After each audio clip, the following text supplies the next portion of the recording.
अस्सलामुअलैकुम, don news के साथ मैं हूं समिया लियाकत। उम्मीद है आप बिल्कुल खैरियत से होंगे, ठीक ठाक होंगे और अपना ख्याल रख रहे होंगे। ना सिर्फ अपना बल्कि अपनी खुसूसी इबादत का अहतमाम भी कर रहे होंगे। हमें हद्दुल इम्कान यही कोशिश करनी है कि हम अपना रोज़ा मेंटेन रखें। जब बात होती है रोज़े की, तो देखिए रोज़े के बारे में कहा जाता है कि रोज़ा एक बदनी इबादत तो है, लेकिन ये सिर्फ ऐसा नहीं है कि आप खाली पेट रह लें तो रोज़ा हो गया। रोज़ा जब रखें तो आपके कान का भी रोज़ा होना चाहिए कि आप कुछ बुरा ना सुने, आपकी आंखों का भी रोज़ा होना चाहिए कि कुछ बुरा देखे नहीं, हाथों का भी रोज़ा होना चाहिए कि आप इससे कोई गलत काम ना करें, और ज़ुबान का भी रोज़ा होना चाहिए कि इससे कोई ऐसा लफ्ज़ अदा ना हो जिससे लोगों की, रिश्तेदारों की या आपके इर्द गिर्द जो लोग हैं उनकी दिल आज़ारी हो। तो I do hope and I do pray कि आप अपने रोज़े की मेंटेनेंस अखलाकी तौर पर भी कर रहे होंगे और जो अल्लाह सुब्हानहू व तआला ने हमें हुक्म दिया है वो तमाम इबादत भी कर रहे होंगे। तो आइए अपनी रमज़ान ट्रांसमिशन का हम खुसूसी जो हम डिज़ाइन करते हैं इसको रमज़ान के लिए, उसका बाकायदा आगाज़ करते हैं। आज हम क्या बनाने जा रहे हैं ये जान सकेंगे आप segment Aftar around the world में।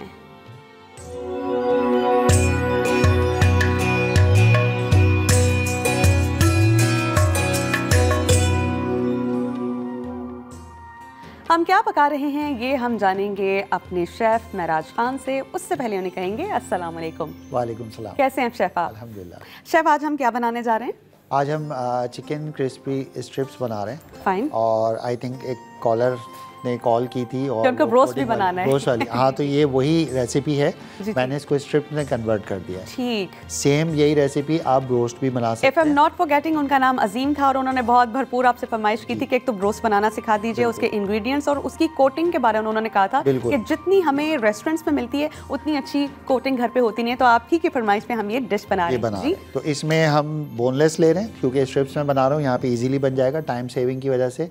इसी रेसिपी को हम रोस्ट में यानी जो बोन वाली चिकन होती है उसमें भी बना सकते हैं। ठीक है, तो हम अपने इंग्रेडिएंट्स बताने से पहले अपने हाथ धोएंगे और हम सफाई का बहुत ज़्यादा ख्याल रखते हैं। और डेटॉल जो है हमने स्पेशली अपने हाथों को जर्म से महफूज रखने के लिए इस्तेमाल करते हैं। डेटॉल ओरिजिनल इसका जर्म डिफेंस फार्मूला रखे आपकी फैमिली को 100 बीमारी फैलाने वाले जर्म से महफूज। पूरी फैमिली की प्रोटेक्शन रोज़ाना अब मिले डेटॉल विद जर्म डिफेंस से। बदलते मौसम में आती हैं बहुत सी बीमारियां, तो इसमें आपको अपनी हाइजीन का, अपनी हेल्थ का बहुत ख्याल रखना है।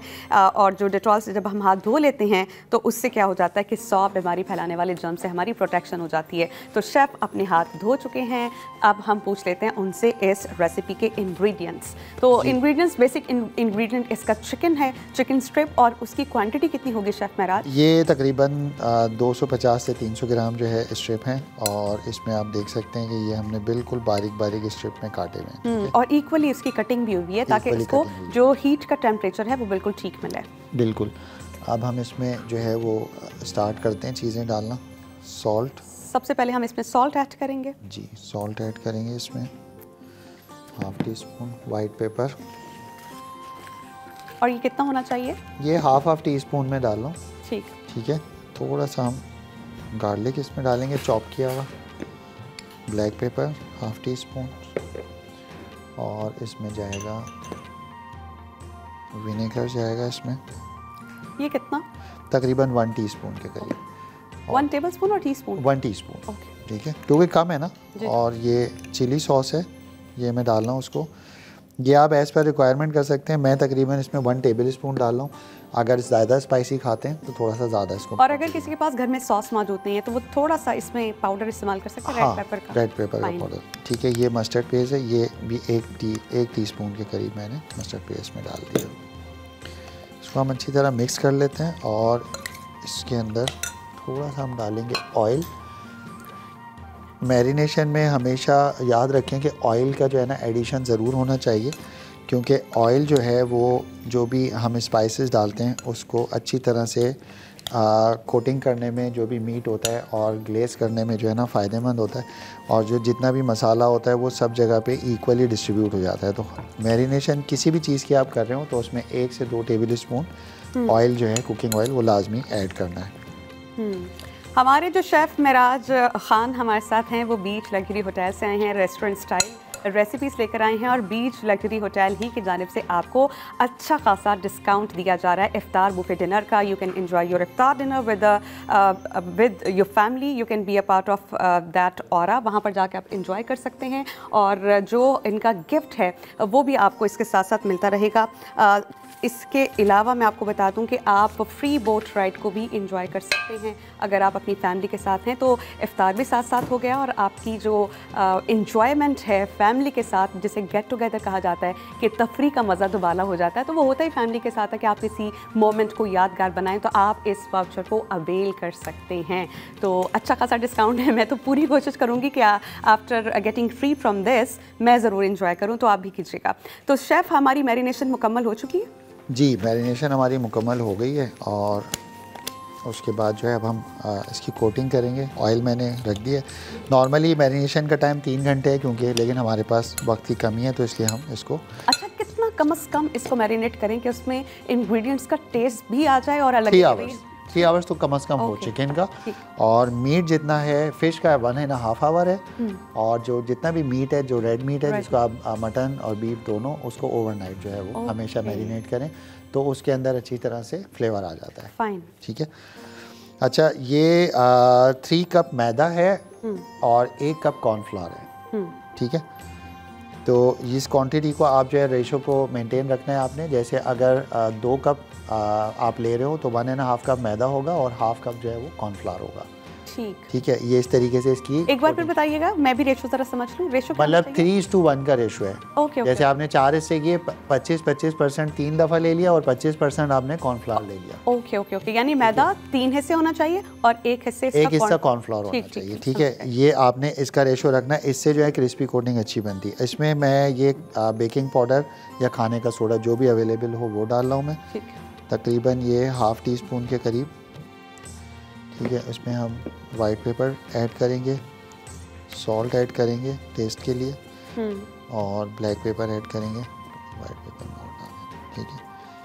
और इसको अच्छे से हम मिक्स भी कर लेंगे। अच्छी तरह से मिक्स कर लेना है, बस इसको ड्राई रखना है हमने। ठीक, ये ड्राई रहेगा जब तक मैरिनेशन हो रही है चिकन की और हम जो कोटिंग है उसकी मिक्सिंग कर चुके हैं। तो ब्रेक से वापस आने के बाद हम आपको बताएंगे कि इसकी कोटिंग कैसे होनी है और इसको फ्राई कैसे करना है और उसको कितना टाइम दरकार है। तो कहीं नहीं जाइएगा, keep watching Raunaq Ramzan.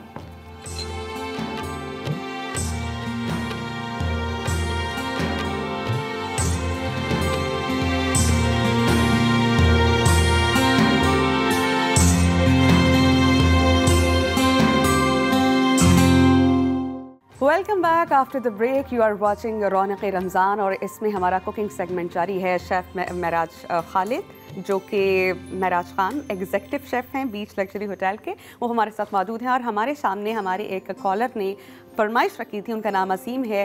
He wanted का उनको सिखाया जाए ब्रोस्ट कैसे बनता है और उसकी कोटिंग कितने प्रोफेशनली रेस्टोरेंट्स में की जाती है। तो शेफ़ महराज बिल्कुल वैसी ही थोड़ा सा वो बॉन वाला होगा, ये बोनलेस ब्रोस्ट लेकर आए हैं। तो हम इनसे पूछते हैं कि अब हम क्या करने जा रहे हैं। अच्छा, ये हमने अंडा फेंटा है एक उसमें और थोड़ा सा मैंने उसमें पानी ऐड किया है। ठीक है, ताकि इस पे ये बाइंडिंग आ जाए और इसमें हमने डिप करना है ये। ठीक है। इसमें भी सीजनिंग आप कर सकते हैं। मैंने थोड़ा सा इसमें सॉल्ट और जो है ना वाइट पेपर डाल दिया है। ठीक, ताकि ये है कि सादा सा ना रहे, सादा सा ना लगे। ठीक है, फ्लेवर आता रहे। तो इस तरीके से ये आपने अच्छी तरह फेंट लेना इसको। अच्छा, अगर टाइम की कमी हो तो डायरेक्ट हम इसमें अंडा भी डाल सकते हैं। Okay okay okay. किसमें? चिकन में? चिकन में एक अंडा ऐड कर दें, पानी वानी डालने की ज़रूरत नहीं है और फिर उसके बाद लेकिन शेफ, अगर आपको बिल्कुल रेस्टोरेंट स्टाइल ही रेसिपी चाहिए तो मुझे लगता है आपको एहतमाम भी करना चाहिए, रूल्स एंड रेगुलेशन और सारी टेक्निक्स को फॉलो करें तो फिर मज़ा भी आता है कि आपने कुछ अच्छा बनाया। ऐड किया है और उसके बाद हम इसमें इसको डिप करेंगे। देखिए कोटिंग किस तरह से की हो रही है इसकी, आप ज़रा देख लीजिए। जो हमें लगता है ना कि हमारी कोटिंग उस तरह से नहीं हुई रेस्टोरेंट स्टाइल, ये बिल्कुल वैसे हो रही है। उसके बाद इसको हम एक दफ़ा और डिप करेंगे ऐसे। यानी हम 2 बार करेंगे इसकी कोटिंग? 2 बार करेंगे। ठीक। उसके बाद इसको ऐसे अच्छी तरह से जी, हम जैसा कि हम कह रहे हैं कि रोज़ा है और कहीं ना कहीं हमारी बॉडी में वीकनेस रह जाती है, तो उसके लिए हम आपके लिए लेकर आए हैं एक इंश्योर मिल्क, जो कि नंबर 1 न्यूट्रिशनल सप्लीमेंट ड्रिंक है इन द वर्ल्ड। तो इंश्योर जो है वो एक कंप्लीट और बैलेंस्ड न्यूट्रिशन है। इंश्योर पीजिए, भरपूर ज़िंदगी जिए आप।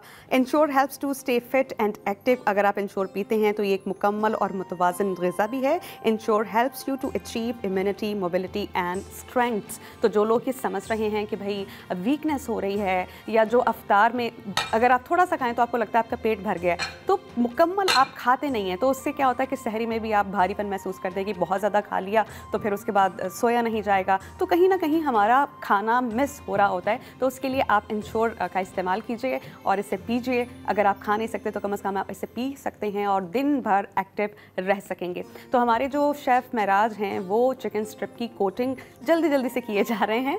और ये बात याद रखिएगा कि हम आज बना रहे हैं crispy chicken strips with Honey garlic sauce. आपको इसकी ट्वाइस कोटिंग करनी है, उससे कोटिंग से अच्छी थिक लेयर आ जाएगी। और हमने जो इसका दोनों चीज़ें ली हैं, अगर एग की बात करें या अगर मैदे और उसकी बात करें कॉर्नफ्लोर की, तो दोनों में थोड़ा थोड़ा नमक मिर्च को ऐड ज़रूर किया है कि चिकन के इंग्रेडिएंट्स के साथ इसकी कोटिंग बिल्कुल सादा ना लगे। ऐसा ही है शेफ़? जी बिल्कुल। शेफ़ ने हमें ये कहा था कि अगर आप चाहते हैं कि गिवन क्वांटिटी से ज़्यादा बनाएं तो आप इसी तरह चिकन की और जो जितने भी इंग्रेडिएंट्स हमने ऐड किए हैं, थोड़ा थोड़ा उसकी क्वांटिटी को डबल या लोगों के लिहाज से ट्रिपल भी कर सकते हैं। जी बिल्कुल। और इसको जैसे मैं स्ट्रिप में बना रहा हूँ, आप जो है मुकम्मल फुल ब्रोस्ट भी बना सकते हैं। अच्छा शेफ, उसमें ऐसा तो नहीं होता कि लगे कि बोन वाले को पकने में ज़्यादा टाइम लगता है? बोन वाले को पकने के लिए आपको लाजमी जो है या तो कुकर हो उसमें आप करें, या कोई कवर वाली लिड वाली कढ़ाई, यानी उसको स्टीम देना ज़रूरी है। स्टीम देना ज़रूरी है, तो फिर वो अंदर तक जो है ना वो गल जाएगा, पक जाएगा। बोनलेस के ये है कि आप डायरेक्टली उसको जो है ना पका सकते हैं, ओपन वॉक में भी पका सकते हैं। ये मैं एक तरीके से सब मैं जो है कोटिंग करके रखता जा रहा हूँ, फिर हम एक साथ फ्राई करेंगे।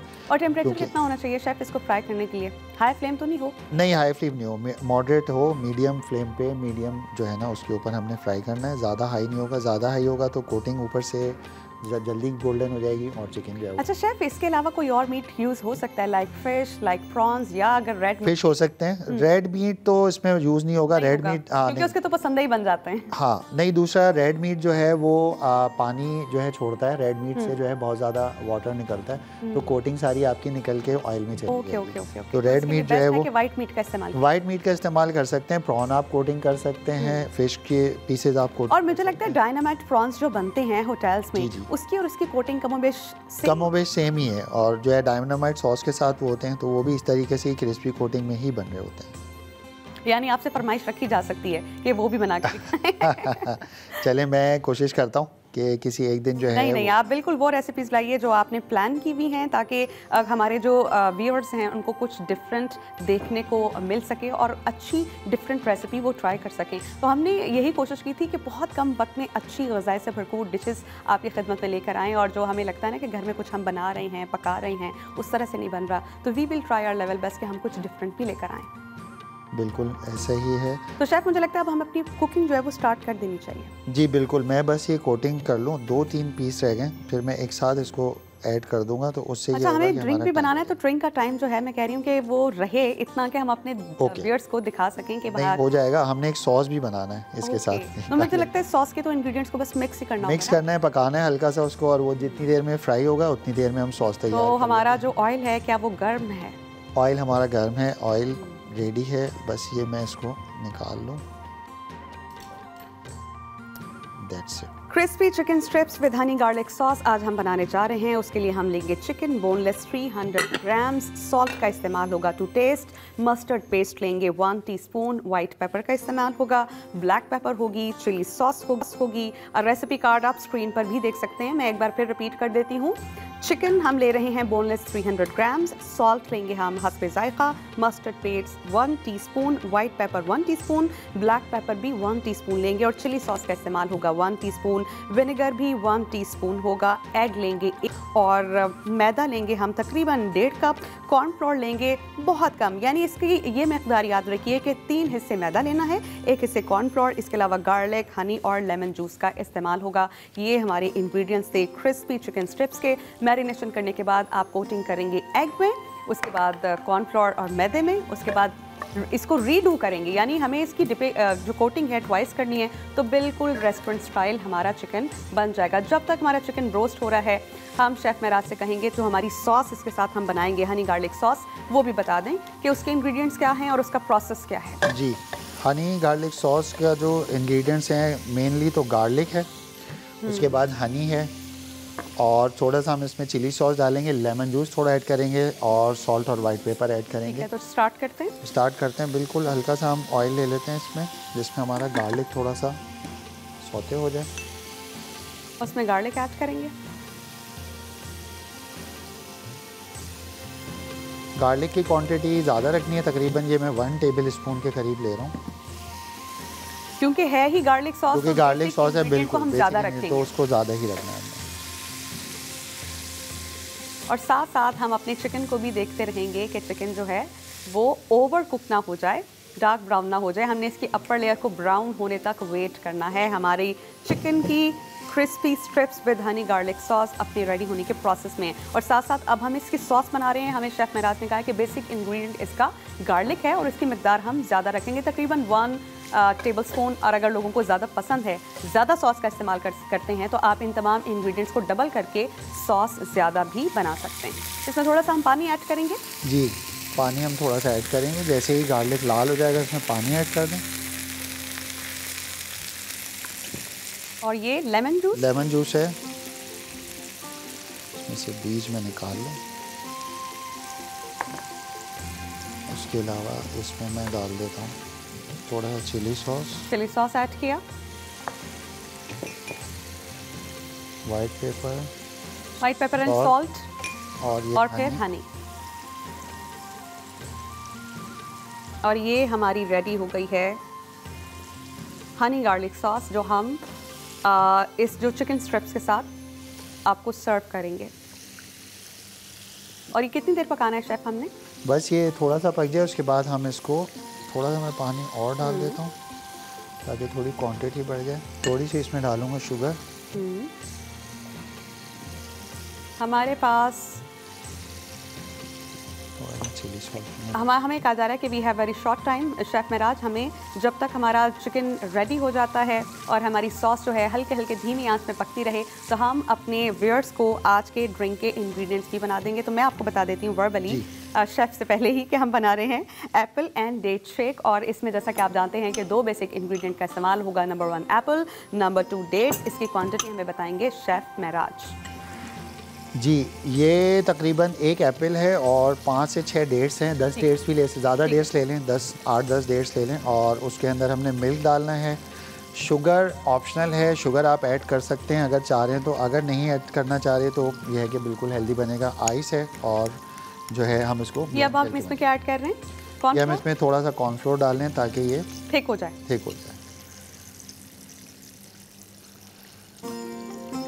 चलिए जी, हमारी सॉस भी रेडी हो गई है, हनी गार्लिक सॉस, और हमने सर्व करनी है इसको चिकन गार्लिक स्ट्रिप्स के साथ।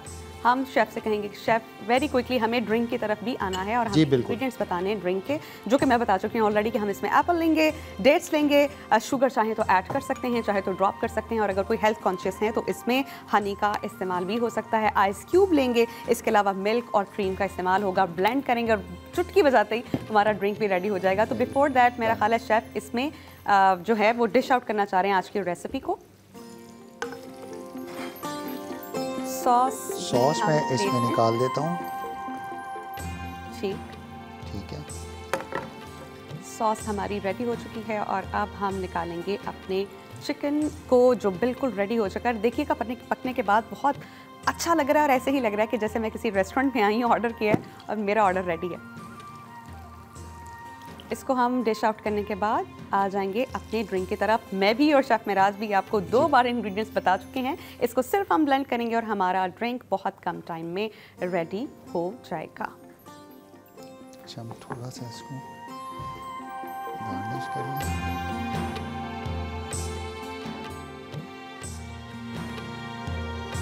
शेफ मेरा ख्याल है अब हमें ड्रिंक की तरफ फौरन आ जाना चाहिए। जी जी बिल्कुल, ये रेडी है।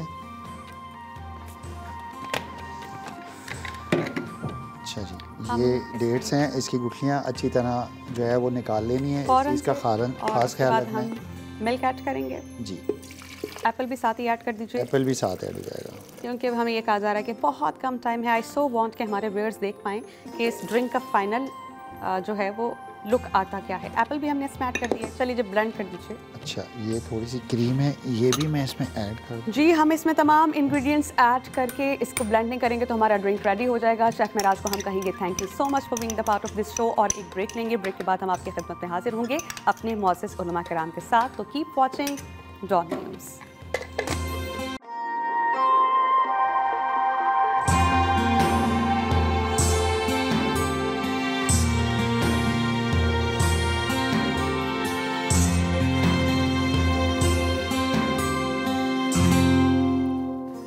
Welcome back after the break. आज हम बात करेंगे सच के फ़ज़ाइल और झूठ के नुकसानात पर।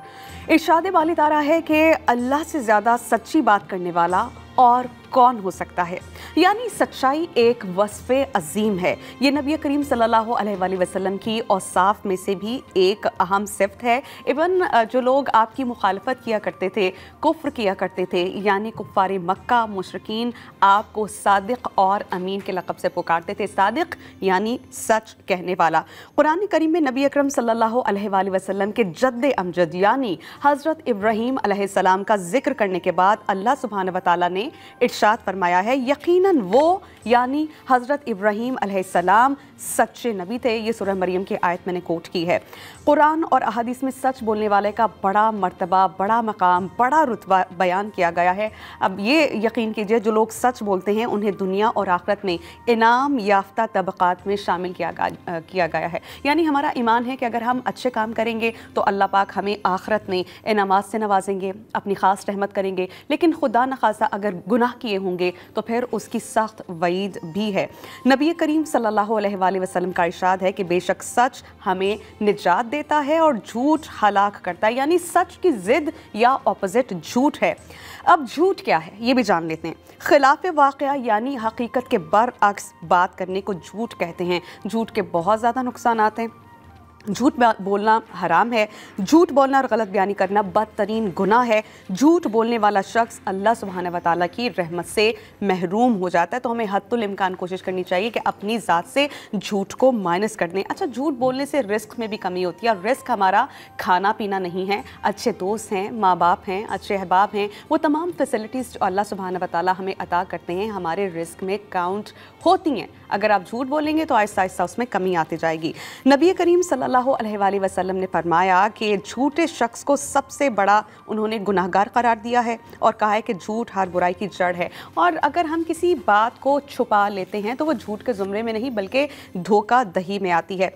इरशाद खुदाबंदी आप लोगों के सामने रखूँगी। और जिन चीज़ों के बारे में महज तुम्हारा झूठा ज़ुबानी दावा है उनकी निस्बत यूँ मत कह दिया करो कि फ़लाँ चीज़ हलाल है और फ़लाँ चीज़ हराम है, जिसका हासिल ये होगा कि अल्लाह पर झूठी तहमत लगा दोगे। बिलाशुबा जो लोग अल्लाह पर झूठ बांधते हैं वो फलाह नहीं पाएंगे। ये सूरह अल-नख्ल की आयत नंबर 116 आप लोगों की समातों की नज़र की। झूठ के नुकसानात क्या हैं, इससे बचा कैसे जा सकता है, सच के फ़ज़ाइल क्या हैं और किस कदर कोशिश की जा सकती है अल्लाह की रज़ा हासिल करने की, इस पर हम मज़ीद बात करेंगे। एक ब्रेक के बाद हमें ज्वाइन करेंगे हमारे इस्लामिक स्कॉलर्स मुफ्ती नूर रहमानी साहब और डॉक्टर सरवत अस्करी साहिबा। तो keep watching Raunaqe Ramzan.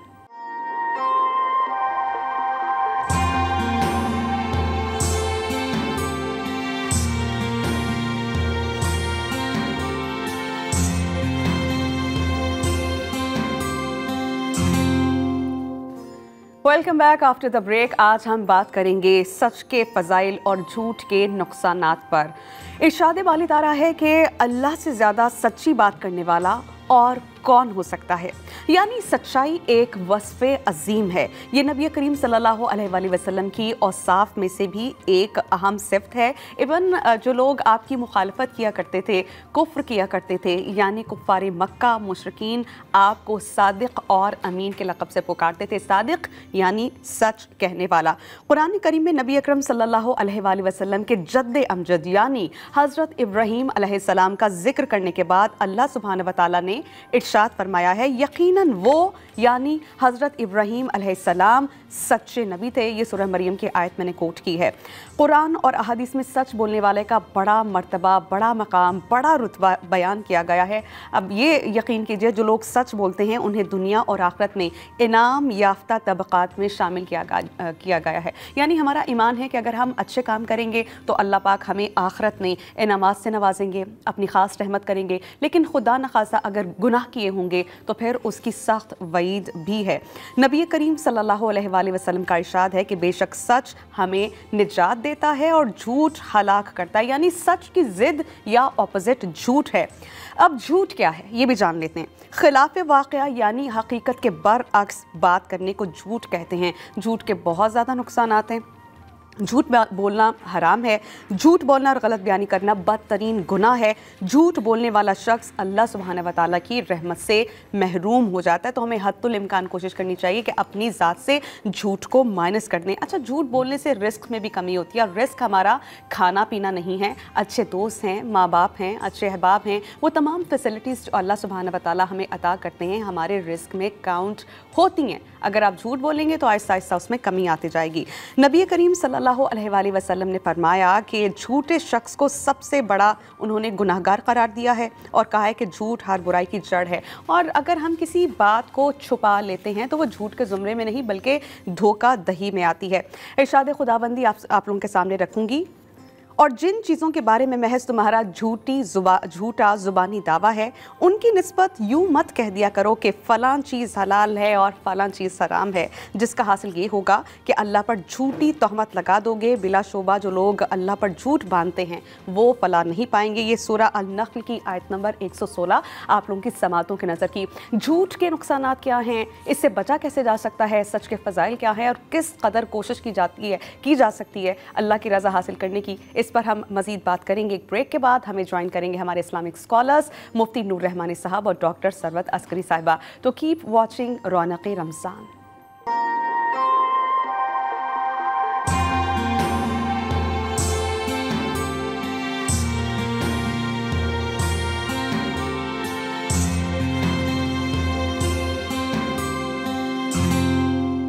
Welcome back after the break. हम बात कर रहे हैं सच के फ़ज़ाइल पर और झूठ के नुकसानात पर कि झूठ बोलने से क्या क्या नुकसानात होते हैं और इंसान की पर्सनालिटी पर उसके क्या असरात मुरतब होते हैं। अच्छा, ये चीज़ मैंने प्रैक्टिकली करके सीखी है कि अगर आप आहिस्ता आहिस्ता, अच्छा फ़ौरन यू टर्न लें तो शायद आपके लिए बहुत मुश्किल हो, बट स्टेप बाय स्टेप अगर आप ट्राई करें कि आपने एक बुराई को अपने ख़ुद से अंदर से निकालना है। आपको चंद दिन बहुत मुश्किल होगी but eventually it will be a part of you कि आपके अंदर से बुराई निकल जाएगी और अच्छाई आप में इंस्टिल हो जाएगी। अब मैंने इसकी प्रैक्टिस की बाकायदा कि सच को कैसे बोला जाए। आहिस्ता आहिस्ता आहिस्ता सच बोलना इस कदर आसान हो जाता है। झूठ चूँकि हमारी ज़िंदगी का हिस्सा है, सोशल ईवल है, हम झूठ बोलते भी हैं और बहुत आसानी से कह देते हैं भाई ये चीज़ ऐसे नहीं, ये चीज़ ऐसे है। लेकिन झूठ हमारी पर्सनालिटी का जब हिस्सा बन जाए तो उसके असरात हम पर होते हैं। झूठ एक बोलें दूसरा छुपाना पड़ता है, दूसरा बोलें तो तीसरा छुपाना पड़ता है। इसलिए कोशिश कीजिए कि झूठ ना बोला करें। अरशाद खुदाबंदी आप लोगों के सामने रखूँगी। सूरह इसरा की आयत नंबर 36 की ट्रांसलेशन ये है, और जिस बात की तहकीक ना हो उस पर अमल दरामद मत किया करो। कान, आँख और दिल हर शख्स से इस सब की पूछ गछ होगी। यानी इवेंचुअली जब हम अल्लाह सुब्हानहू व तआला के सामने होंगे तो हमारा हिसाब लिया जाएगा। सच के क्या फ़ज़ाइल हैं, इस पर बात करने के लिए हमारे इस्लामिक स्कॉलर्स मुफ्ती नूर रहमानी साहब और डॉक्टर सरवत अस्करी साहिबा हमारे साथ स्टूडियोज़ में मौजूद हैं। हम बात करेंगे मुफ्ती नूर रहमानी साहब से। मुफ्ती साहब, सच बोलने की किस कदर फ़जीलत है और कितनी अक़साम है इसकी? नहमदु व नसल्ली अला रसूलिहिल करीम, अम्मा बाद, अऊज़ु बिल्लाहि मिनश शैतानिर रजीम, बिस्मिल्लाहिर रहमानिर रहीम। क़ाल अल्लाहु तआला फ़िल क़ुरआनिल मजीद वल फ़ुरक़ानिल हमीद कूनू मअस सादिक़ीन। व क़ाल रसूलुल्लाह सल्लल्लाहु अलैहि वसल्लम अलैकुम बिस्सिद्क़ सदक़ल्लाहुल अज़ीम व सदक़ रसूलुहुन नबियुल करीम। तमाम तारीफ़ें अल्लाह सुब्हानहु व तआला के लिए और दुरूद सलाम अल्लाह के रसूल हम सब के आका हुज़ूर मोहम्मद मुस्तफ़ा सल्लल्लाहु अलैहि वसल्लम। क़ुरान मजीद फ़ुरक़ान हमीद में अल्लाह शाह फरमाते हैं कूनू मअस सादिक़ीन, अल्लाह से डरो और सच्चों के साथ हो जाओ। अब्दुल्लाह इब्न मसूद रज़ियल्लाहु तआला रिवायत करते हैं और ये हदीस बुखारी और मुस्लिम में दोनों मौजूद है। अलैकुम बिस्सिद्क़, अल्लाह के नबी ने फरमाया सच्चाई के साथ हो जाओ। जब तुम सच्चाई के साथ हो जाओगे तुम अल्लाह सुब्हानहु व तआला की बारगाह में सच बोल बोल के तुम सच्चाई के साथ होगे, तुम नेकी की तरफ चले जाओगे, नेकी जन्नत की तरफ ले जाएगी और तुम अल्लाह की बारगाह में सादिक या सिद्दीक लिख दिए जाओगे। नेक बोल बोल के अल्लाह सुब्हानहु व तआला की बारगाह में तुम्हारे मामला बहुत ज़्यादा बुलंद हो जाएगा। जो शख्स झूठ बोलता है, अब्दुल्लाह इब्न मसूद कहते हैं कि वो अल्लाह के नबी ने फरमाया वो नेकियों से दूर हो जाता है और अल्लाह सुब्हानहु व तआला की बारगाह में काज़िब लिख दिया जाता है। एक हदीस रसूल है और ये शुअब अबी तालिब के अंदर है, शुअब अबी तालिब दारक़ुतनी के अंदर है कि अल्लाह के नबी ने फरमाया तुम मुझे 6 चीज़ों की ज़मानत दो, उनमें से एक है अगर तुम सच बोलते रहोगे मैं मोहम्मद सल्लल्लाहु अलैहि वसल्लम तुम्हें जन्नत की ज़मानत दे रहा हूँ। तो नाज़रीन, जो शख्स नबी पाक सल्लल्लाहु अलैहि वसल्लम की इस प्यारी सुन्नत पे चलता है, क्योंकि आप जानते हैं कि ज़माने जाहिलियत के अंदर जहाँ झूठ बोलने पे फ़ख्र किया जाता था, जहाँ तकब्बुर करने पे फ़ख्र किया जाता था, जहाँ अमानतों को छीनने पे फ़ख्र किया जाता था, अगर उस जाहिल मुआशरे में कोई पूछता था तुम में कोई सच बोलने वाला है, तुम में कोई अमानतदार है, तो ज़माने जाहिलियत में अरब भी कहा करते थे हाँ हमें मोहम्मद रसूलुल्लाह सल्लल्लाहु अलैहि वसल्लम जिनको सच बोलना पसंद है। तो जो सच बोलता रहता है वो लोगों में भी कामयाब हो जाता है, वो अल्लाह उसके रसूल सल्लल्लाहु अलैहि वसल्लम के नज़दीक भी कामयाब होता है। एक हदीस रसूल है, अगर तुम चाहते हो, हुजूर ने फरमाया, आका अलैहिस्सलाम ने फरमाया अगर तुम चाहते हो, मुस्नद अहमद में से इमाम अहमद बिन हम्बल ने नकल किया, अगर तुम चाहते हो कि अल्लाह उसका रसूल तुमसे मोहब्बत करे, तुम सच बोलना शुरू कर दो, सच्चे हो जाओ, अल्लाह भी तुमसे मोहब्बत करेगा, रसूल भी तुमसे मोहब्बत करेगा। सुभान अल्लाह। आपा, कुरान करीम की सूरह आले इमरान की ट्रांसलेशन ये है, लानत करें उन पर अल्लाह की जो झूठे हैं, यानी झूठों पर खुदा की लानत। तो झूठ बोलने के कितने नुकसानात हैं और हमें दुनिया में और आखिरत में किन किन चीज़ों की वईद दी गई है, हमें किन किन नुकसानात का सामना करना पड़ेगा। बिस्मिल्लाहिर्रहमानिर्रहीम, अस्सलाम वालेकुम। और मैं आप सबको माह रमज़ान मुबारक की मुबारकबाद पेश करना चाहती हूँ। परवरदिगार आलम से यही दुआ है कि रब्बुल आलमीन हम सबको माह रमज़ान मुबारक की बरकतें, रहमतें और सादतों का ख़ज़ीना अता फ़रमाए। आमीन सुम्मा आमीन। और आज का टॉपिक बहुत अच्छा है, इसलिए कि आपने जो मुझसे सवाल किया कि लानतुल्लाहि अलल काज़िबीन, यानी परवरदिगार आलम कुरान मजीद में इरशाद फरमा रहा है कि झूठों के ऊपर खुदा की लानत है। तो यकीनन हम उस नबी मुकरम सल्लल्लाहु अलैहि वसल्लम के पैरोकार हैं कि जो नबी मुकरम कुफ़ार और मुशरिकीन मक्का से सादिक और अमीन की सनद को हासिल कर रहा था। हुज़ूर नबी करीम सल्लल्लाहु अलैहि वसल्लम ने जिस वक्त कोहे अबू कबीस के सामने खड़े होकर कहा कि अगर मैं तुमसे कहूँ कि इस पहाड़ के पीछे से एक कसीर लश्कर आने वाला है जो कि अनकरीब तुम पे हमला कर देगा, तो क्या तुम मेरी बात पर यकीन कर लोगे? हुज़ूर नबी करीम सल्लल्लाहु अलैहि वसल्लम की इस बात पर कुफ़ार मक्का और मुशरिकीन मक्का ने बेख्तियार कहा कि मोहम्मद हम आपकी बात पर बेशक यकीन कर लेंगे, इसलिए कि हमने आपसे ज़्यादा किसी को सादिक और अमीन नहीं पाया। तो यकीनन हुज़ूर नबी करीम सल्लल्लाहु अलैहि वसल्लम सच्चे थे और सरकार दो आलम सल्लल्लाहु अलैहि वसल्लम की तालीमात भी सच्ची हैं। और आका सल्लल्लाहु अलैहि वसल्लम की तालीमात में हमें यही नज़र आता है कि हम सच बोलें और आका सल्लल्लाहु अलैहि वसल्लम की पैरोकारी करें। यकीनन झूठ बोलना एक बहुत बड़ा गुनाह है। झूठ बोलने से चेहरे की रौनक चली जाती है और झूठ बोलने वाला ज़लील रुस्वा होता है, और जिसके ऊपर परवरदिगार आलम ने लानत कर दी हो तो वो कैसे फतयाब हो सकता है। आपा ने जो बात की कि चेहरे की रौनक चली जाती है, मुफ्ती साहब, बहुत सी शख्सियात ऐसी होती हैं जिनको देखकर आपके दिल से दुआ निकलती है और आपको लगता है कि ये शख्स ज़रूर बहुत अल्लाह वाला होगा, बहुत नेक होगा, यानी उनके अमाल की बरकत उनके चेहरों पर आ जाती है। मैं आपसे जानना चाहती हूँ कि जो शख्स पहले झूठ बोलता रहा हो लेकिन अब झूठ छोड़ दे और हक और सच के रास्ते पर चलना चाहे, तो उसके लिए कितना अजर व सवाब है कि उसने एक रास्ता छोड़ा और अल्लाह का रास्ता अपनाया। बिस्मिल्लाहिर्रहमानिर्रहीम। देखिए, बहुत ज़्यादा अजर व सवाब है। मैंने आपको पहले भी अर्ज़ किया, सच्चे ताजिर के हवाले से अल्लाह के नबी सल्लल्लाहु अलैहि वसल्लम ने इरशाद फरमाया। देखिए, एक तो वो लोग थे कि जो आज झूठ बोलने को नाम चेंज करके फ़नकारी कहते हैं।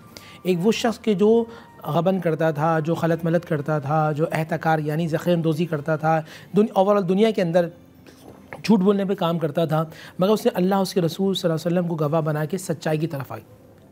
अगर ये ताजिर करता तो हदीस में अल्लाह की फरमाया अत्ताजिर अस्सुदुक़ुल अमीन मिन नबीन व सिद्दीक़ीन व शुहदा, सच्चा ताजिर कल क़यामत में नबियों के साथ उठाया जाएगा, शहीदों के साथ उठाया जाएगा। इसी तरह कोई बंदा सच बोलता है, झूठ से तौबा कर लेता है, यकीन गालिब है कि वह अल्लाह सुब्हानहू व तआला की ख़ास फजल करम में होगा। मेरा यकीन कहता है कि वो कल नबी अलैहिस्सलाम के लोए हम के नीचे खड़े होगा।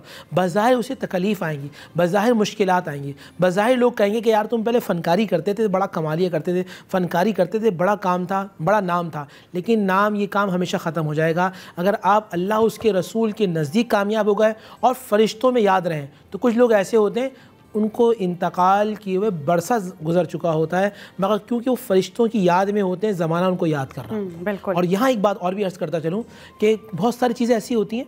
अब्दुल्लाह इब्न उमर फरमाते हैं जब बंदा झूठ बोलता है उसकी मुँह की बदबू से फ़रिश्ता 1 मील दूर हो जाता है। माज़अल्लाह। अब मैं आपसे सवाल करूँगा, नाज़रीन से भी सवाल करूँगा कि रहमत देने वाला कौन है? अल्लाह। आती किसके ज़रिए? फरिश्तों के ज़रिए। बरकत देने वाला कौन है? अल्लाह। रहमत देने वाला कौन है? अल्लाह। तो जब आप सच बोलते हैं तो घर में रहमत भी होती है, बरकत भी होती है, कारोबार भी बेहतर चलता है। जब झूठ बोलते हैं तो फिर रौनक ही ख़त्म होती है और बेबरकती आ जाती है। ठीक, हमें कहा जा रहा है कि हमारे साथ एक कॉलर हैं। जी अस्सलाम वालेकुम, हमारे साथ कौन है, कहाँ से? वालेकुम सलाम भाई, हम आपके रेगुलर कॉलर। बिल्कुल पहचान गया आपको। याहिया कैसे हैं आप? याहिया साहब हैं। अस्सलाम वालेकुम। मुफ्ती साहब को बहुत सलाम और सरवत आपा को बहुत खूबसूरत अंदाज में प्रोग्राम लेके आप चल भी रही हैं, ये बता भी नहीं, और बीच में आप जब हमें कोई कुरान का हवाले देती हैं बहुत कुछ समझने को हमें मिलता है। अल्लाह जज़ाए खैर दे आप सबको। देखिए मेरा मुझसे सवाल ये सरवत आपा से मेरा सवाल ये देखिए बात अभी इन्होंने आपने की ना, मेरा जैसे मैं गाड़ियों का बिजनेस करता हूँ, अक्सर ये होता है कि लोग मोस्टली लोग झूठ बोल के अपनी चीज बेच रहे होते हैं। अब मैं कोशिश करता हूँ कि सच बोलूँ। अब जो चट जबानी कर रहा है ना वो झूठ बोल रहा है, लोग उससे बड़े मुतासिर भी होते हैं। ठीक है, माशरे में ये रविश पैदा हो गई, जो चट जबानी करता है, लफाजियां करता है, लोग उससे मुतासिर होते हैं, चाहे वो झूठ बोल रहा हो, बाद में उसका झूठ खुलता है। तो इस हवाले से आप क्या कहेंगे कि जो लोग इस तरह की गुफ्तगू करते हैं, और जैसे मैं कोशिश करता हूँ कि सच बात करके बेचूं चीज को अपनी, लेकिन जहां मुझे अफसोस ये होता है कि वो लोग उनकी तरफ ज्यादा राग़िब हो जाते हैं जो झूठ बोल रहे होते हैं और चट जबानी कर रहे होते हैं। ये इस बारे में कुछ फरमाइए। बहुत शुक्रिया याहिया, आपका सवाल हम तक पहुंच गया। हमारे इस्लामिक स्कॉलर्स हमारे साथ मौजूद हैं। आपा क्या कहिएगा? याहिया का कहना यह था कि अगर वो सच बोलकर ट्रेड करने की कोशिश करते हैं, हो तो जाती है, लेकिन उनसे ज़्यादा उन लोगों की ट्रेड होती है जो झूठ बोलते हैं, और इस पर तो मैं कहूँगी कि धोखा हमेशा खूबसूरत होता है। अच्छा, बहुत सारे लोग चर्ब ज़बानी करते हैं, जैसा कि यहिया साहब ने खुद कहा, जैसा कि मौलाना साहब ने कहा कि फ़नकारियाँ करते हैं और मसलहत का नाम लिया करते हैं, मगर इसके बावजूद उनका जो धोखा है वो दुनिया में ही रह जाने वाला है, और जो सच बोलेगा उसका सच दुनिया में और आखिरत में दोनों हर जगह साथ चलेगा। तो मैं यही कहना चाहती हूँ। अच्छा, इसमें एक हदीस है, कल क़यामत के दिन अल्लाह सुब्हानहू व तआला कुछ लोगों पर नज़र नहीं डालेगा। यानी हर बंदे की ख्वाहिश होती है कि अल्लाह मुझ पर अपनी नज़र, रहमत की नज़र डाले, या अल्लाह मुझसे बात करे। तो हदीस में कि अल्लाह जिनसे बात नहीं करेगा, अल्लाह जिनकी तरफ नज़र डालेगा, वो लोग होंगे जो झूठ बोल के तिजारत करते हैं। मुअज़्ज़ल्लाह, अल्लाह हमें अपनी पनाह में रखे। तो झूठ बोलने के क्या नुकसानात हैं, ना सिर्फ दुनियावी बल्कि उखरवी भी। इसी तरह सच के बहुत फ़वाइद हैं, आपको दुनिया में भी बहुत अजर व सवाब मिलता है और आखिरत में भी बुलंद मकाम होगा। इस पर मज़ीद बात करेंगे, लेकिन एक ब्रेक के बाद। Keep watching Raunaq Ramzan.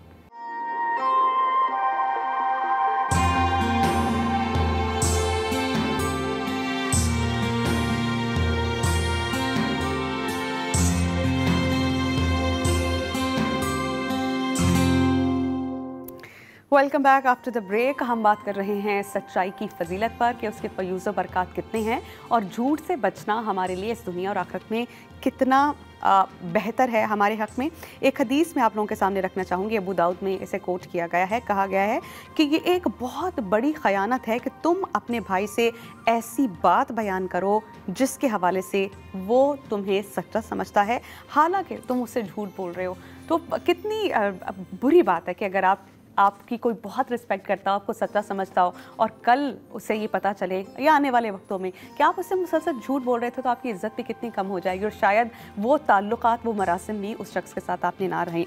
हमारे साथ इस्लामिक स्कॉलर्स हैं, इस पर मज़ीद बात करेंगे। डॉक्टर सरवत अस्करी साहिबा के सामने ये सवाल रखना चाहूँगी। आपा, अगर आप कभी बहुत सी ऐसी कंडीशंस हो जाती हैं जहाँ पर पर्दा पोशी बहुत ज़्यादा इंपॉर्टेंट होती है और लोग आपसे सवाल कर लें और ताल्लुक से ऐसा हो कि आप उनको मना भी ना कर सकें, यानी आप सच बताना नहीं चाहते और झूठ आप बोलना नहीं चाहते, तो ऐसी पोजीशन में इंसान क्या करे कि सच भी ना बताया जाए, झूठ भी ना बोला जाए और सारा मामला हल भी हो जाए? अच्छा, इससे पहले जो आपने सवाल पूछा था तो मैंने उसमें एक लफ्ज़ तोरिया बोला था। तोरिया, जी जी। यानी जब तोरिया हम करते हैं तो हम यानी उस बात को अच्छा बनाकर पेश कर सकते हैं।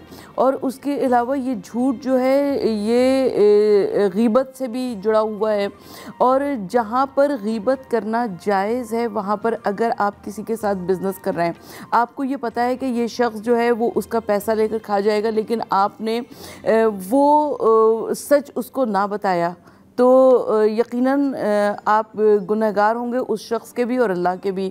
या इसी तरीके से कोई अपने बच्चों की शादियां करने के लिए जा रहा है और आपको ये मालूम है कि ये अच्छे लोग नहीं हैं, तो आप अल्लाह के भी गुनहगार होंगे और उन लोगों के भी गुनहगार होंगे। तो यहाँ पर बिल्कुल सच सच बता दीजिए। बोलना बिल्कुल जायज़ और वाजिब है। मुफ्ती साहब, मैं आपसे जानना चाह रही हूँ, जो हम एक दूसरे से अज़राह मजाक फॉर द सेक ऑफ फ़न एक दूसरे को हंसाने के लिए झूठ बोल देते हैं किसी भी किस्म का, और हमें ये पता होता है कि इन एक्चुअल ऐसा हो नहीं सकता, लेकिन हम किसी को हंसाने के लिए किसी भी किस्म का झूठ कह देते हैं, क्या इसकी इजाज़त है कि आप किसी को खुश कर रहे हैं? बिस्मिल्लाहिर्रहमानिर्रहीम। देखिए, हदीस के अंदर जो अल्फाज इस्तेमाल हुए हैं वो बड़े ख़तरनाक हैं। हदीस में लफ्ज़ है वैलुल लहू, वैल वैल वाव या लाम वैल। वैल का मतलब होता है कि हलाक हो जाएं, तबाह हो जाएं, बर्बाद हो जाएं। तो हुज़ूर सल्लल्लाहु अलैहि वसल्लम ने फरमाया कि ऐसा शख्स जो लोगों को हंसाने के लिए झूठ बोलता है, वैल, बर्बाद हो जाए, हलाक हो जाए, मतलब बहुत ख़तरनाक बात है ये। अच्छा, नबी पाक सल्लल्लाहु अलैहि वसल्लम जो बात करते वो बात सच्ची होती थी, मतलब उसमें लोग खुश ज़रूर होते थे। जैसे मिसाल देता हूँ, नबी पाक सल्लल्लाहु अलैहि वसल्लम तशरीफ़ फरमाए, मौला कायनात सैयद अली शेर खुदा साथ बैठे हुए, अबू बकर सिद्दीक़ और सब सारे साहबा साथ बैठे हुए। अच्छा, हुज़ूर सल्लम खजूर खा रहे हैं और खाते खाते ना सैयदना अली के सामने रख रहे हैं, खा रहे हैं सामने रख रहे हैं, खा रहे हैं सामने रख रहे हैं। तो हुज़ूर ने फरमाया, भाई सबसे ज़्यादा किसने खजूर खाई? यानी ये सब फैक्ट भी आ गया सबके साथ, सच्ची बात सबके सामने रख रहे हैं। तो हज़रत अली ने फ़ौरन मुस्कुराया, कहा अब और किसने बगैर खजूर जो है गुडली के साथ खाई? सब देख रहे थे, सब हंसने लगे। इसी तरह एक शख्स आया, कहने लगा या रसूलल्लाह, नहीं बुरी औरत आई, या रसूलल्लाह मैं जन्नत में जाऊंगी? तो हुजूर ने फरमाया जन्नत में जवान औरतें जाएंगी। वो परेशान हो गई होंगी, परेशान हो गई, रोने लगी। हुजूर ने फरमाया भाई तुम जवान होकर जन्नत में जाओगी। इसी तरह एक शख्स आया, या रसूलल्लाह मुझे सफ़र करना है, मुझे ऊँट चाहिए। आपने एक साहबी को बुलाया, इधर आओ भाई, इसको ऊँट का बच्चा दे दो। हुजूर शाह देखेंगे, या रसूलल्लाह मुझे दूर जाना, मैं आपसे कह रहा हूँ मुझे फ़लाँ इलाके में जाना, आप कह रहे हैं ऊँट का बच्चा दे दो। उन्होंने फरमाया भाई हर ऊँट का बच्चा तो होता है। देखिए, साहबा को हुजूर सल्लम खुश ज़रूर करते थे मगर अल्फाज सच्चे होते थे। हुजूर सादिक और अमीन है, यानी हुजूर ने मुझे समझाया अगर मुझे किसी को खुश करना है, ये तरगीब है ना, हुजूर की सुन्नत है ना, अगर मुझे किसी को खुश करना है तो मुझे अल्फाज अच्छे इस्तेमाल करना है। सेकंड, ये उसमें झूठ का शायबा भी ना हो। बिल्कुल आपा, हम देखते हैं कि बहुत से लोग हमारे इर्द गिर्द ऐसे हैं जो अच्छे काम भी करते हैं, बुरे काम भी करते हैं, नेकियां भी किए जा रहे हैं, लेकिन वो झूठ को भी तर्क नहीं करते। झूठ भी उनकी पर्सनालिटी, उनकी ज़ात का ऐसा झूठ भी बोल रहे हैं। तो झूठ बोलने के साथ साथ जो हम नेकियां कर रहे हैं, क्या वो मेंटेन रहती हैं? नेकियां ज़ाया तो नहीं होती हैं ऐसा करने से? अच्छा देखिए, अगर आपके पास कोई बैग हो, कोई कपड़े का या कागज़ का बना हुआ बैग हो और उसके नीचे एक सुराख भी हो, खूबसूरत, आप उसके अंदर सिक्के डालते जाते हैं और वो सिक्के ज़मीन पे गिरते जाते हैं, तो आप जब अपने समझेंगे कि बहुत ज़्यादा उसके अंदर सिक्के जमा हो गए, लेकिन वो जब बैग खोलेंगे तो उसके अंदर वो सिक्के होंगे ही नहीं, तो आप उस वक्त परेशान हो जाएंगे ना। तो बिल्कुल अपने अगर आप नेकियां जाहिर करना चाहते हैं तो आप बेहतर ये है कि आप बुराइयों से इज्तनाब कर लीजिए। मुफ्ती साहब, मैं आपसे जानना चाह रही हूँ कि जब हम झूठ नहीं बोलते और हमारी हद्दुल इम्कान कोशिश होती है कि हम सच ही बोलें, क्या हमारे बैक ऑफ द माइंड कहीं ना कहीं खौफ खुदा ज़रूर होता है? ये खौफ खुदा का पहलू हम पर कितना गालिब रहता है जिसकी बिना पर हम झूठ से बचते हैं और सच बोलने की कोशिश करते हैं ताकि अल्लाह को राज़ी कर सकें और आखिरत में बुलंद मकाम पाएँ? माशाल्लाह, बहुत अच्छी आपका सवाल बहन। देखिए, कुरान में अल्लाह फरमाते हैं अला इन्ना औलिया अल्लाहि ला खौफुन अलैहिम वलहुम यहज़नून, ख़बरदार जो अल्लाह के नेक बंदे हैं उन्हें कोई खौफ नहीं होगा, ना कोई गम होगा। अच्छा, कौन? अल्लज़ीना आमनू व कानू यत्तक़ून, जो सारी ज़िंदगी एहतियात के साथ गुजारते हैं। तक़वा का माना है एहतियात के साथ ज़िंदगी गुजारना। अगर आप इस एहतियात के साथ ज़िंदगी गुजारते हैं कि मैं झूठ से बचूँगा, मैं सच बोलूँगा, अल्लाह की नाफरमानी नहीं करूँगा, अल्लाह सुब्हानहू व तआला को राज़ी करूँगा, तो कुरान में अल्लाह खुद इरशाद फरमाते हैं लहुमुल बुशरा फ़िल हयातिद दुनिया व फ़िल आखिरा, उनके लिए बशारत है ज़मीन में भी और उनके लिए बशारत है आखिरत में भी। ला तब्दील कलिमातिल्लाह, अल्लाह अपने कलिमात को तब्दील नहीं करता। ज़ालिका फ़ौज़ुल अज़ीम, उनके लिए बहुत बड़ा अजर व अज़ीम है। ये कुरान में अल्लाह बताते हैं कि जो सच बोलता है और सच बोलने का आदी हो जाता है खौफ खुदा से, कल क़यामत के दिन उसके लिए कितना अजर अज़ीम है ये इंसान सोच भी नहीं सकता। नबी करीम सल्लल्लाहु अलैहि वसल्लम ने फरमाया कि झूठ से बचते रहो, इसलिए कि झूठ मुंह काला कर देता है। फिर एक जगह हज़रत आयशा रज़ी अल्लाह ताला अन्हा फरमाती हैं कि नबी करीम सल्लल्लाहु अलैहि वसल्लम को झूठ से ज़्यादा कोई आदत नापसंद नहीं थी, यानी द मोस्ट डिसलाइक थिंग वो उनके लिए झूठ था। चुनाचा आप सल्लल्लाहु अलैहि वसल्लम को अगर किसी हवाले से ये मालूम हो जाता कि कोई शख्स दरोगो है यानी झूठा है, तो आप सल्लल्लाहु अलैहि वसल्लम के दिल में कुदूरत बैठ जाती और आप सल्लल्लाहु अलैहि वसल्लम का दिल साफ़ नहीं होता था जब तक ये मालूम ना हो जाए कि उसने अल्लाह सुब्हानहू व तआला से अपने गुनाह की नए सिरे से तौबा नहीं कर ली। तो हमें मुसलसल हक़ और सच के रास्ते पर चलते रहना चाहिए। झूठ से किस तरह बचना है और सच की फजीलत जानकर सच्चाई के रास्ते पर किस तरह चलना है, ये हम अपने इस्लामिक स्कॉलर से जानेंगे, लेकिन एक ब्रेक के बाद। Keep watching Raunaq Ramzan.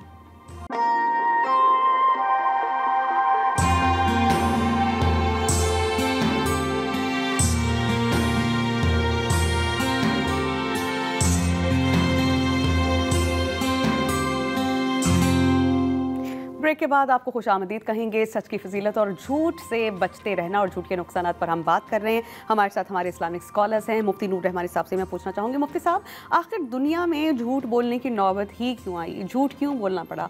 या ये कह लीजिए आसान अल्फाज में मैं ये जानना चाहती हूँ कि पहला झूठ किसने बोला था और क्यों? बिस्मिल्लाहिर्रहमानिर्रहीम। देखिए, सबसे पहला झूठ शैतान इब्लीस ने हज़रत आदम अलैहिस्सलाम से और अम्मा हव्वा से कहा था कि आप शजर ममनुआ की तरफ जाएं और आप इस गंदुम से खाएंगे। एक रवायत है कि आप फरिश्ते बन जाएंगे, या ये फिर कि अल्लाह सुब्हानहू व तआला आपको दायमी ज़िंदगी दे देगा। तो सबसे पहला जो झूठ है वो शैतान ने कहा था। अब ये मुख्तसर एक बात अर्ज़ कर दूँ, झूठ कब बोल सकते हैं? मियाँ बीवी में तलाक की नौबत आ गई या नफ़रत आ गई, उस सूरत में रिश्ता बचाने के लिए झूठ बोल सकते हैं, यानी सुलह करवाने के लिए। सुलह कराने के लिए। इसी तरह दो मुसलमान भाई लड़ रहे हों और वहाँ नियत ये हो कि इन दोनों को मिला दिया जाए, तो वहाँ भी इजाज़त है। इसी तरह जंग के अंदर भी अल्लाह सुब्हानहू व तआला के हबीब सल्लल्लाहु अलैहि वसल्लम कुछ अहादीस से मिलता है कि वहाँ भी झूठ बोलने की इजाज़त होगी, लेकिन हमेशा मियाँ बीवी एक दूसरे से झूठ नहीं बोलेंगे। कहीं आप देखेंगे डॉन के प्रोग्राम में मुफ्ती नूर रहमानी साहब ने कहा था कि मियाँ बीवी एक दूसरे से झूठ बोलें। मैंने ये हरगिज़ नहीं कहा। मैं आपसे ये अर्ज़ कर रहा हूँ कि रिश्ता बचाने के लिए अगर बोलना पड़े तो बोल सकते हैं। ठीक। आपा, मैं आपसे ये जानना चाहूँगी कि जो शख्स सारी ज़िंदगी झूठ बोलता रहा और मुआज़ल्लाह, अल्लाह हम सबको अपनी पनाह में रखे, हम सबको हिदायत दे, और वो झूठ बोलता बोलता ही इस जहान फ़ानी से कूच कर गया, आखिरत में कितने सख्त अज़ाब की वईद है उसके लिए? अच्छा, परवरदिगार आलम कुरान मजीद में इरशाद फरमा रहा है कि लानतुल्लाहि अलल काज़िबीन। तो जब अल्लाह की लानत जिस शख्स के ऊपर आ गई जो झूठ बोलता है, यानी वो दुनिया में भी ज़लील रुस्वा हुआ और आखिरत में भी ज़लील रुस्वा होगा।